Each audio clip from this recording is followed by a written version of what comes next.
আবারও চলে আসলাম নিশাদ কিচেনে একটা আমুদি মাছের রেসিপি নিয়ে। আর বন্ধুরা, আমি অনেক দিন পর আজ ভিডিও ছাড়ছি।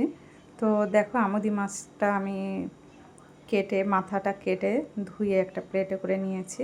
আমুদি মাছের মাথাটাই কেটে বাদ দিতে হয়। মাছগুলো খুবই সুন্দর দেখতে, বেশ লাল লাল।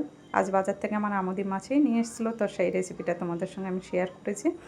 আর আমুদি মাছে অনেক লবণ থাকে, মাছটা লবণ, তো ওই জন্য আমি এখানে লবণ দেবো না, শুধু হলুদ মিশিয়ে নিচ্ছি।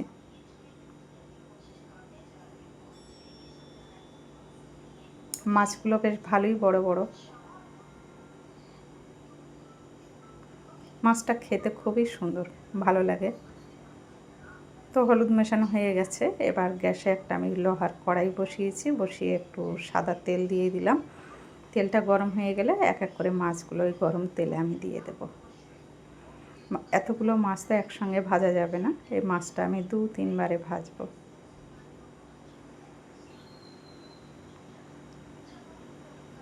মাছগুলো খুবই পাতলা পাতলা মাছ।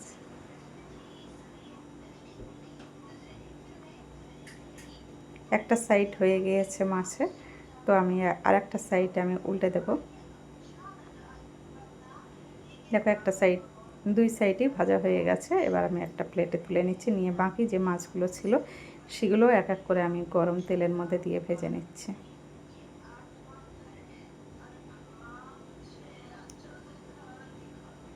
সব মাছগুলো দিয়ে দিচ্ছি, দিয়ে এবার ভেজে তুলে নিয়েছি। নিয়ে এখানে দুটো বড় বড় পেঁয়াজ কুচানো দিয়ে দিলাম কড়াইতে। তবে আমি আগে পেঁয়াজ দিয়ে দিলাম। বন্ধুরা, তোমরা চাইলে আগে সর্ষের তেল দিতে পারবে, দিয়ে তারপর পেঁয়াজ দিয়ে দেবে। তো এখানে আগে তেল দিলেও হবে, পেঁয়াজ দিলেও হবে। এখানে আমি আগে পেঁয়াজ দিলাম, তারপরে তেল দিলাম, পরিমাণ মতন অল্প একটু লবণ দিলাম, আর একটু লাল গুঁড়ো লঙ্কা দিলাম। দিয়ে আমি এটাকে নাড়িয়ে চাড়িয়ে নিচ্ছি।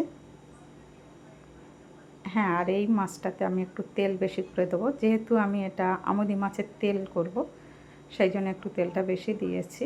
1 চামচ আদা রসুন পেস্ট দিয়ে দিলাম, অল্প একটু হলুদ দিয়ে দিলাম, দিয়ে আবার ভালো করে নাড়িয়ে চাড়িয়ে নিয়েছি। নিয়ে মাছটা ওই মশলার মধ্যে আমি দিয়ে দিলাম। খুবই অল্প মশলা, একদম সামান্য সাধারণ যে জিনিস প্রতিদিনেই আমরা ব্যবহার করি যে মশলাগুলো, সেই মশলা দিয়ে এটা রান্না করছি অবশ্য। তবে এই মাছের তেলটা দিয়ে যে কতটা ভাত খাওয়া যায় সেটা না করে খেলে বুঝতে পারবে না বন্ধুরা। এখানে আমি পানি দিয়ে দিলাম 1 গ্লাস, আর 1 গ্লাস দেবো না, হাফ, মানে 1.5 গ্লাস মতন পানি দিয়ে দিয়েছি। তবে বেশি দেবো না, অল্প পানিতেই হয়ে যাবে।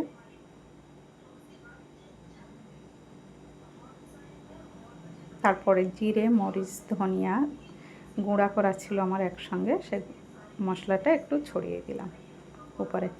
আর এখানে কি আমি 4-5টা কাঁচা লঙ্কা চিড়ে একটু উপরে দিয়ে দিলাম, দিয়ে নাড়িয়ে চাড়িয়ে দিলাম।